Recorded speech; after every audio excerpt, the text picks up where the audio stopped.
Hi, my name is Goldman, and I'm the director and founder of Goldman and Associates.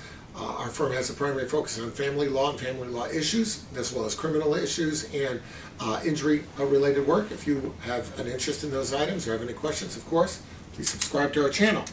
The viewing audience has sent us a question about the relationship between a domestic violence case, its dismissal, and a custody case. Well, when there's a domestic violence charge, this directly could impact immediate custody because many times the court will enter a no-contact order. The no-contact order will keep the husband and wife away from each other. That might impact visitation and custody, of course. Sometimes the no-contact order can include the kids, particularly if the domestic violence was directed at the kids. So such a case definitely has an impact on later custody adjudication.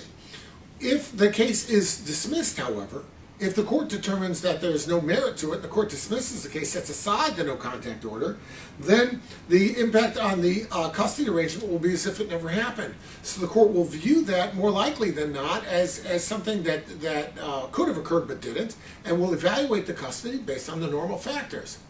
The question becomes, what if you got a domestic violence case that was pending like for a year and a half, and therefore the children were only with one parent?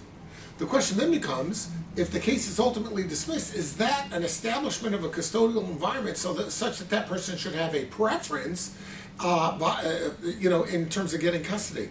It's a very interesting question because on the one hand, you got to do what's best for the kids. On the other hand, if somebody manipulated that system so that the other person wouldn't see the kids and then dismissed it because it wasn't true or the allegations weren't supportable, in those cases, the court will likely be sensitive to what's in the best interest of the children.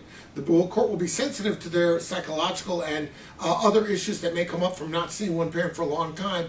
But don't expect that the court will say, okay, well, you were wrong for doing that, but you get custody anyway.